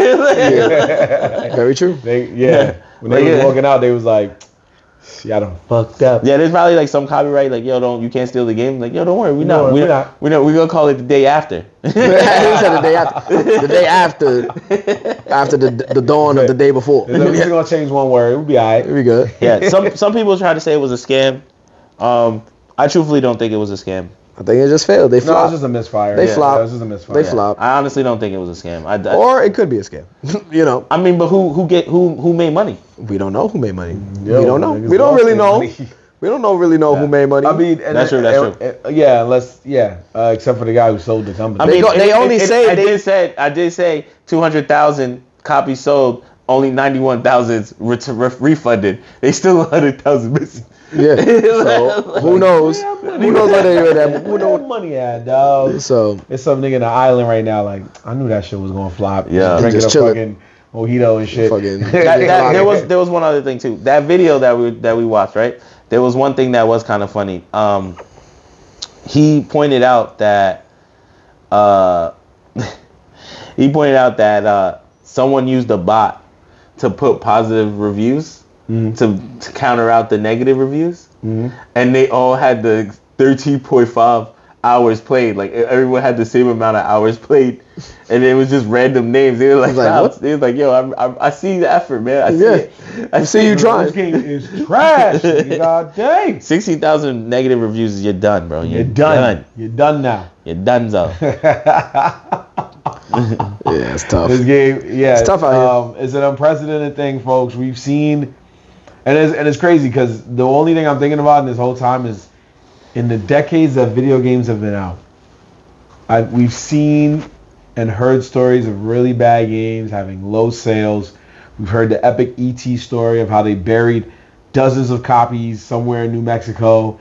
We've heard so many different stories about things flopping, but I'm not going to say never, but I don't think I can recall a time where a game did so bad they had to issue refunds Yeah, I haven't heard of that in a. And the game a day after release. I don't think I've ever heard that happen. Yeah. Like that's definitely something crazy. Yeah, and I've played some bad games in my lifetime. I've just never heard of one where it's like you went back to the store and they're like, oh yeah, we're taking returns all day. Just stand on the line over there or something like that. Like I've never heard of that. Yeah, look, 38,000 people played the game at first, and it's at 4,400. The highest peak was 7,600. That's in crazy amounts of numbers for a game that's 2 days old, bro. It's 2 days old. Yeah. Like if you start off at 36,000, you either hold that number or it gets up. Like it's rare that games nowadays really flop so bad like that in 2 days. Yeah. Like there is games that flop, but it takes like people get over the game in a week or 2 weeks or like especially those weird like like games like that, like no real name, like what I'm saying, like coming up games. People test it out. It goes for a while. Sometimes what's the real killer is that they send an update to try to make the game better. Usually nerfs a bunch of people and then everyone drops. Yes. So, but all we can say here is best wishes to the day before. RIP to your company. Yeah, we hate to see you go. We had a good run. We had a good run. We just, and this is how we kind of planned the episode more or less. We were like, we're just gonna talk about a bunch of winners because we knew that this was a big story about This is a losing, big L's, losing, big L's. Yeah. Dev, take us out of here. All right. So let's see. So we're gonna segue, doing a little new thing. I like to talk to my bros, so I like to pick their brains. I like to bother them sometimes. So this is a new thing we trying with the squad. It's called Ask the Crew. So I'm just gonna ask them a quick question, see how they feeling, and see where their minds is at. So I wanted y'all fellas to tell me, since we are nerds in the hood, we talk on the top of the show we from the hood. We wish we could be out, but we love New York City. It's the Mecca. This is where I feel like everything happens in the city, and we've pretty much lived here our whole lives. So I want y'all to tell me. Give me one good thing you love about the city and one thing you absolutely hate about the city, if you can. Off the top of your dome. I mean, obviously. Top of your dome, first thing you think of that. I'm gonna tell what you love about being in New York City. Give me one. I'm going to tell you right now. Off the top of my dome, as someone that has traveled to these other states, the number one thing I have noticed. World traveler. World traveler. That's a callback. World traveler. Callback. World traveler. World traveler. Run that back. But number one thing, bro, is that you can get food in New York City at any time, any place, Took bro. my shit. Motherfucker took my shit. That's what I fucking love about this bitch, yo. You can get food. You hungry? Any type of food though. Yeah. Legit. Some of them you gotta take a little trip. But you can find it open. You can find it That's open. a fact. You can bro. find it open. Deli, That's a fact. anything, If that's what you right. really want, that's your craving. fried You chicken. lit right now, and you want that. Pizza. Yeah. That's a right. fact, yo. Because I've been into other McDonald's, spots yeah. where it's 2 a.m. and I'm like, ain't sorry, nothing good, but nothing maybe good, a yeah. McDonald's Bro. or a regular, some regular grocery or gas station type shit that you have to go to. But in the city, my Every time nigga. I go to Charlotte, bro.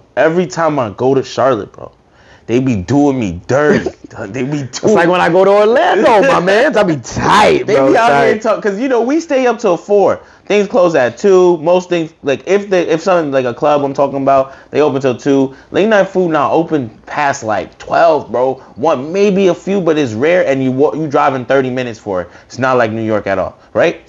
But it's the fact that when you ask, what is the options? They think the gas station That's an is option. Bro, if I'm in the side yo, you trying to stop at the gas station? No, I'm not trying to go to no gas station in the dirty ass Bronx, Brooklyn. No, the gas stations be alright. Some of them. But Those are the top notch ones. Top-notch ones. Yeah, but Come on, bro. but that's not your first instant. Yo, fuck, they we got gonna the hit good the gas slushy station. machines in them joints. Nah, I'm going to fucking Caridad. That's still open 24 down. Right, Or I'm hitting the Chimney truck. Or I'm hitting. You go to Washington Heights. Oh man, forget about it. You get food Taco truck. anytime. Anytime.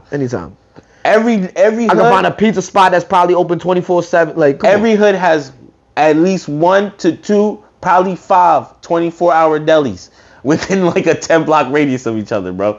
So you gonna find a chopped cheese at any time. Yeah, if I want a patacon, nigga, I'll go to fucking the Heights, get a patacon, you know. Anything is possible. Yo, I will say that COVID fucked us up a little bit. A lot. It did. Even some of my favorite delis. it did. Yeah, it did close. It closed a couple of my shits. Yeah. So for sure. But they used to be on that 24 hour. Or at least till 3. 3, yeah. That's true. a fact. There's a deli by me and Ant's neighborhood, and they used to be open all night. And then after COVID, they were like, "Now we close at midnight." That's a fact. And that really hurt. They were like, but the world changed. Yeah, people actually started staying inside. Yeah, a little more. Yeah, you're right.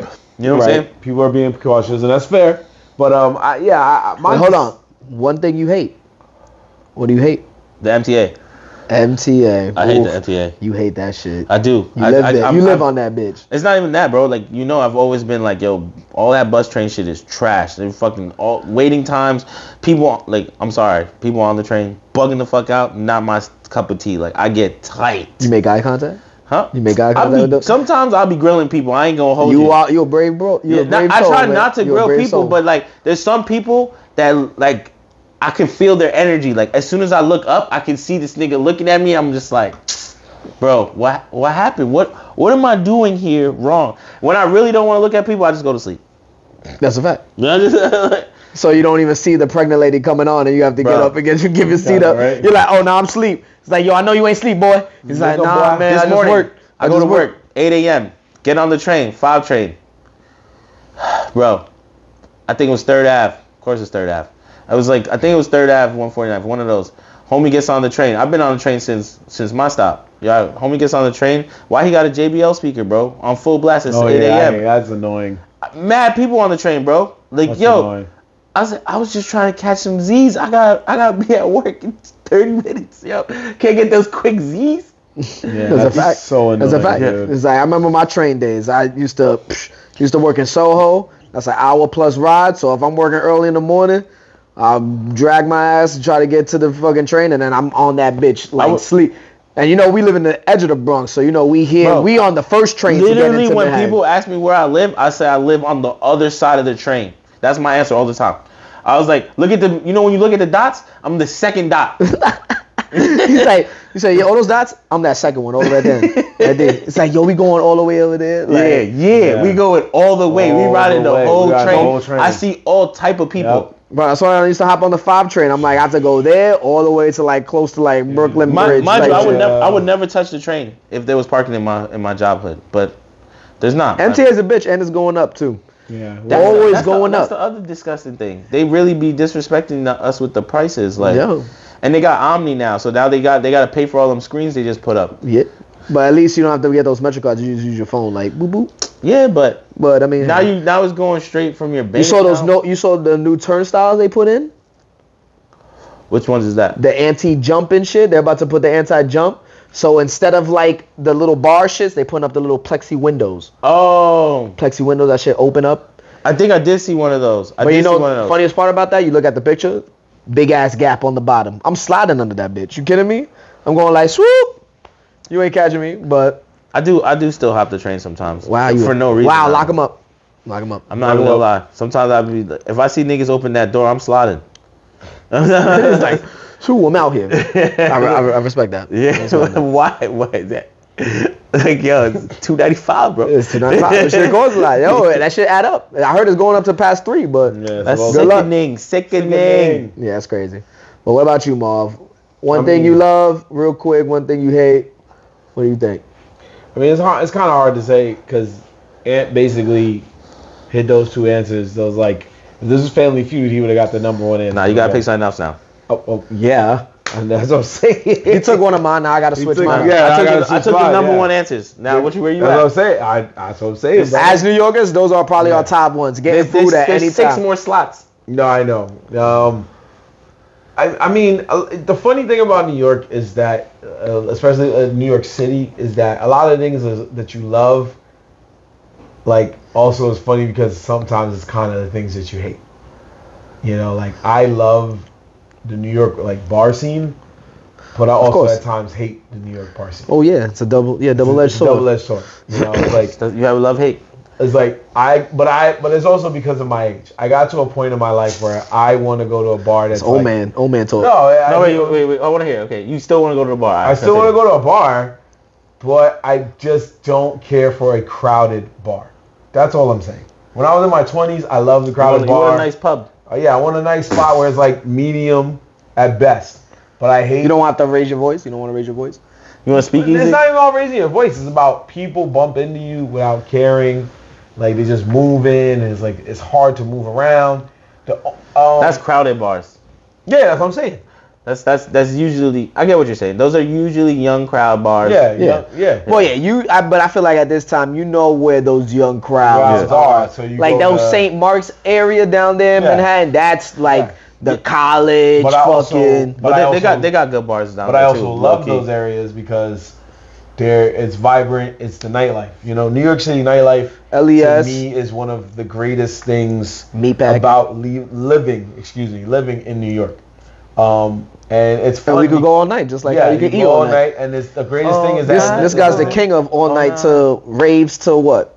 8 a.m. Yeah, 8 a.m. So it doesn't. I go to the next party at 8 a.m. Oh, you see, you're a wild boy. It doesn't even matter what borough you're in at this point. It's like you're gonna find a party somewhere. Even in our section of the Bronx, you'll find a bar somewhere that's open for a good time. I mean, it gets a little hood in the Bronx, so you might stay up to. They might stay open until 3. Nah, the Bronx don't got it. I don't know what Mark. Unless you go to the Afties. The Afties is the underground shit where you don't really know. The Bronx don't got it.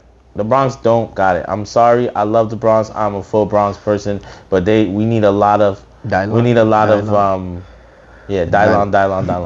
You've orchestrated several parties. No, I love the Bronx. I love my borough. But if you want to talk about where New York City really at and what's coming up, the Bronx is trying to get there, and we see it in Hunts Point. That's now Sobro. She changed the name. You know what I'm saying? You see the skyscrapers going up. Residential area, public park that just went private park. You know what I'm saying? Well, yeah, but I'm more focused on the nightlife. No. I know. I was just going back to. Like, I got you. But you're saying like going out in the Bronx. I'm like you don't go out in the Bronx as much as we used to. And the spots, and I agree with Devin. Devin said not really because the spots in the Bronx is. It's on the hood side, you know. It's on the hood side, but you know. And they actually should not be. Honestly, now that you're talking about it, the Bronx should not be allowed to be open past 3 a.m. if I'm thinking about it. I mean, it's a wild neighborhood. That's what I'm saying. Where are the nicest spots in the Bronx? We don't know. I mean, it's not. I mean, we're just not there like that.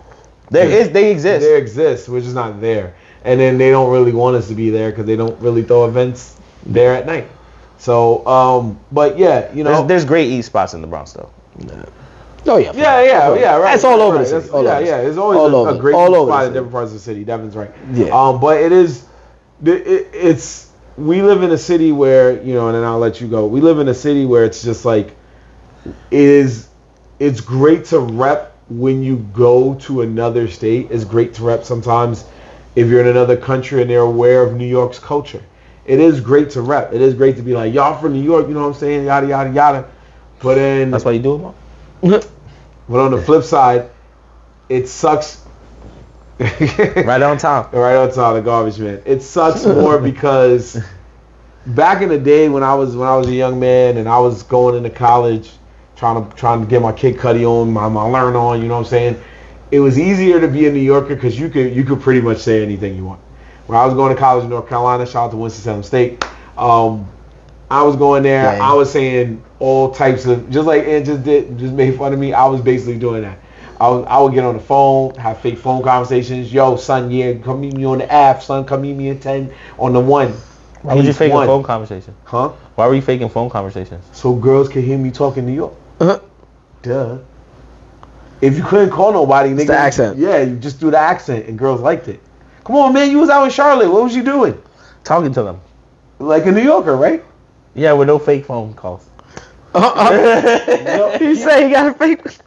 Dev gets it, nigga. You breaking the ice. You have to. If the girl saw you, you have to be in the back like. I just move. I was trying to figure out your move. I see. That's the move, nigga. In college, I'm gonna be honest. When North Carolina, bro, it hurts me, but it's a true fact. In North Carolina, coming from New York to going to North Carolina, that little bit of time I went out there, for some reason, girls didn't fuck with me like that. Like they was not really fucking with me, and I was hurt. I was hurt. Just started dying. Because I'm telling the truth. And He just busted out diets.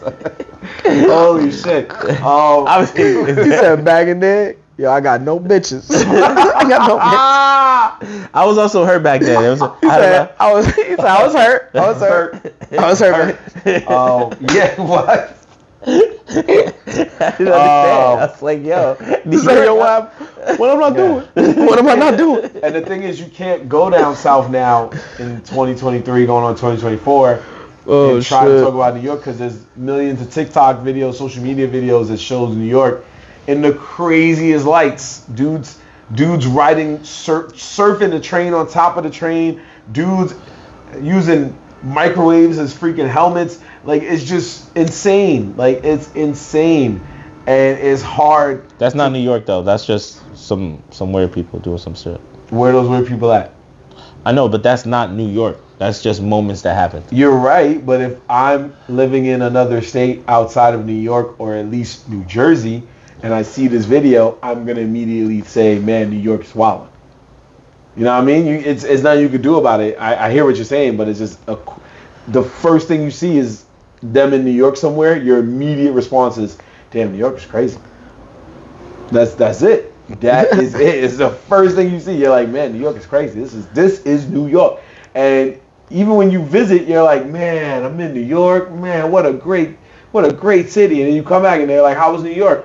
Well, half the things you gave me to go over there, I lost. And one guy took my iPhone. But all in all, I like the Empire State Building. Like, that is New York. So it's like, you love it for what it is. You love it for the qualities. But then you also hate it because, like, it's hard to really defend it when you go somewhere else. So for me, that's my own thing. That's my internal I'm from the Bronx. conflict. I'm from the Bronx. That's a fact. Yeah, we are from the Bronx. And you see what... But you see, it's a love hate. Love hate. It's a love hate. And it's always a love hate. And I guess I'll just wrap it up real quick since Ant took one of my top answers of why I love it. Come on, can't. I would say Family Feud. To just say, so adjacent to that, I love all the cultures I could come into contact with in New York. That was another choice. Where I know my areas of where I would go, you know, when I'm hanging with my Spanish crowd, when I want to chill my Puerto Ricans, Dominicans, all that. Might hit the Heights up, might hit up South Bronx, I might go to Orchard Beach to chill on the beach with all the Puerto Ricans and all that. But and you can legit go anywhere in the city, like you know. Yeah, even deeper than that. You go to Brooklyn, you go to Trinity, I go Chinese people. I'll be chilling, bro. I can find a reggae party where we get lit. We actually got the Jamaicans that we like growing up. You know, we always just we were just used to it. But then when I go to these other places and then they come to our hood, they be like, "Damn, you got all these Jamaican spots." I'm like, bro, that's a fact. That's a fact. And you know, in the Bronx, definitely a lot of Jamaicans over there. But you can legit all through the city. You can really see every culture, and you're not bound to like one like area. You can make a move to Queens, to Brooklyn, and just see pretty much all different worlds. And that's what great things I love about it. Now on the flip hand, what I hate about it, all these fucking tourists, bro. These tourists, bro. You sound just like some of the people at my job. These tourists, bro. I love the tourists. Listen, they be wildin', but I like they be wildin', and I used to be downtown in Manhattan a lot back in the day. They do be wildin'. Over the recent years, it's been like since COVID, I haven't really been down there. I haven't really found like a need unless like I'm meeting people specifically at a certain spot in Manhattan. Boom, I'll go. But I remember there was times where I was just down in like Harlem and down by the Lower East Side, St. Mark's area. Like I was down by the West Side. So, but then after a while, I stopped going. And I'm just like, and then when I get there and then I try to go to Midtown, like say if I want to go see the Christmas tree. Oh, no, that's a dub. Oh, bro, that whole area is tourist, bro. Whole area. Funny thing, you saw what John put in our chat, right? About he put Randall in by Rockefeller Center. Oh, yeah. Nobody knew who he was. So that place is straight tourist. Julian Randle is a New York Knick, probably one of the biggest athletes in New York. To the tourist, big black man. So, but to him, and only one person pointed him out, and everyone was like, "Oh," everyone just kept walking by him like it was nothing. By the tree, by the Rockefeller tree, by the Christmas tree. That's crazy. So it's like them tourists, and they make it's so crowded in there, and they're just doing a whole bunch of shit to the city. Where we're talking about congestion prices coming for like you can't drive down there. They just want people, all the tourists, to walk amongst the city and just buy shit. Bro, I see. It's crazy. I'm over there by the vessel. I see mad tourists. It's mad tourists. I be coming out sometimes, and I literally you can spot them when you see them. Yeah. What? Like, spot them? I can't even walk through them. Yeah. Like they're oblivious to everything. Yeah. It's the crazy. Like they don't know bro, where they're walking. You know what makes me laugh so much? This is the number one tourist thing that happens every time, and it makes me giggle just a little bit. They don't know how to stand on the escalator in New York City. See, they be shaky. New York City, they be you stand shaky. to the right if you ain't moving. Yep. You move to the left if you moving. Yeah. You don't stand on the same step with somebody, right? Yeah. You always if there's nobody there is one thing, but if you're right. Bro, the tourists be standing on the left, and these Manhattan people be like, excuse me, sir. And then they be moving to the side, and the tourists be like, yo, that dude's bugging. Like, nah, New York is a culture. It's a culture, that's it. You stand on the right escalator. You see everybody else in a straight line, not for no reason. That tourist is like, that nigga bugging. That nigga bugging now. You bugging now? Why you moving? Because my man got to run for the train that we all gonna get out together. But the fact is that he got to feel like he's moving. Yeah. We do be rude to tourists too. They be like, do you know how to get to? They be like, you know how to get to it on your phone? Yo, like, legit. Yo, I ain't gonna tell you. This was kind of salty. This is a true story though. One of the chicks in my job are so tired of tourists asking where the bathroom is because there's no like signs for the restroom, that she says that there's always a certain point where she starts pointing them to one that's dumb far down the hall. There's one right there, but she be telling them to go to the one that's all the way. It's not all the way down there. They just come back like. Well, they don't be coming like to eat. They just be walking past. Oh, like, I gotta pee. Yo, where the bathroom at? Where the toilet at, B? Yo, what up? It's that way. Where the toilet at, B? What up? Like, yo, I don't know chill. what to do. Like, yo, chill. I'm going to pee on myself. They're like, all right, so you can walk all the way down there. They're like, you send you over there. It's like start sprinting. Yeah. So, yeah, we could definitely all say our loves and hates of New York because we're born and raised New Yorkers, tried and true. Facts. So shout out to all New Yorkers that know what we're going through, been through what we're going through, can relate to what we're going through, and have their own love and hates. If you got your own love and hates, put it in the comments, or you could write us at Nerds in the Hood on Instagram at NERDZINTHEHOOD. And not just Instagram, TikTok, all Facebook, over the place. Twitter, aka X, all over the place, basically, all over the place. One last shout out. Last year or a year or so when we first started the show, we had made fun of a Nickelodeon show called The Loud House because we thought it was alluding to a trap house. Well, what happened to them? It's still going. But this time we have to send even bigger love because me and Ant are convinced that they're starting to make kids programming and influencing drugs in some way. Because we were going to talk about the Golden Globes. We're just going to wait till winners are announced like we did with the Video Game Awards. But one of the nominees was Best Animated Movie, and it is currently the #1 movie in box offices today. And that movie is Miyazaki's The Boy and the Heron. What? What? What is that? That's a real movie? Yeah, it's a real movie, bro. Why would they name it that? Who fucking said that was okay? Oh shit, it's right here. Oh, but it's a Japanese movie, so that's a lot over there. They not like Americans. No, it's in American theaters right now. Boy and the Hero, but then they call this is like a part 2, I guess. Wait, am I bugging? No, you right. Oh. It just went away, my bad. No, so in Japan, you say they call it The Boy and the Hero. It's like, we're not going to name it Hero like they do in America. Because when I saw it, I was like, am I bugging? Am I reading it wrong? If I'm reading it wrong, yeah, The Boy and the Heron. The Boy and the Heron. The Boy and the Heron. This is a Studio Ghibli production, ladies and gentlemen. In Japan, it might be called something different. Maybe they really meant to say Heron. Wow. The bird, right? The American version is called The Boy and the Heron. Right? Told you. Right. Yeah, you're right. Okay.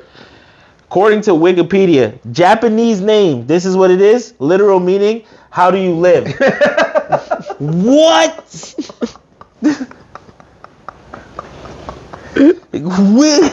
Yo. How you live? What? Yo, but how do you live movie animation title to The Boy and the Heron? I don't know. But all I know is the heron the animal? Is that the name of the bird? Yeah, what color is the bird? What color is the bird? It's white. So what does that mean? It's a movie about that white. That white. The white around your lip. It's a movie about that white. I bet you there's a scene. Oh, man. If they saw this movie, there's a scene he's going to hear it. They're going to be like, The Boy and the Heron is the most expensive film ever produced in Japan.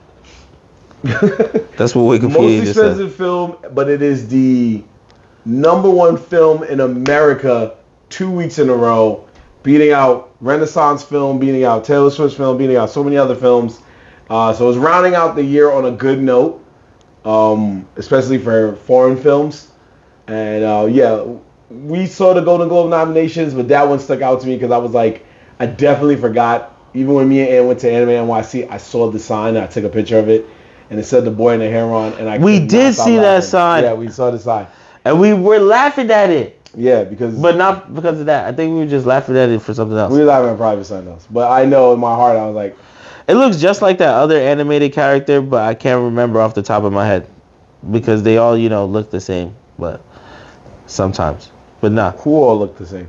No, when they draw these animation characters. Oh yeah, because Miyazaki, man. Yeah, that's how he do. That's what I'm saying. He looks just like another character from another movie, but I just can't remember. That's a scene where that's his supplier right there. Nah, see, you're really reaching, really. You're really reaching, dog. He's like, where the Heron at, bro? Nah, you're reaching crazy right now. Anyway, shout out to Miyazaki. You did it again, bro. Show you're still out here doing your legend thing. So we're going to wrap up on that note because I just noticed it and I was like, I didn't want to wait till next episode. I didn't want to wait till the Golden Globes. We still might, even in the Golden Globes, bring it up, assuming it wins. But either way, shout out to them. Shout out to all the nominees of the Golden Globes. Good luck to all of you come D-Day. In the meantime, between time, we're going to catch you next time.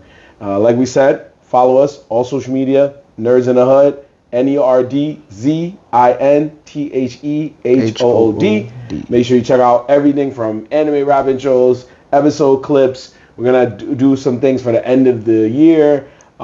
Just so much more. But it is the best place that you can catch all our stuff. Make sure you listen to us on Spotify, on Apple Music, Apple Podcasts, YouTube, Google Podcasts, and anywhere else that you like to catch more adventures of your boy Mar Black, Aunt McGee, Young Dev, the Nerds in the Hood. In the Hood. Catch you next time for our Christmas episode. Christmas episode. Christmas coming up. Salud.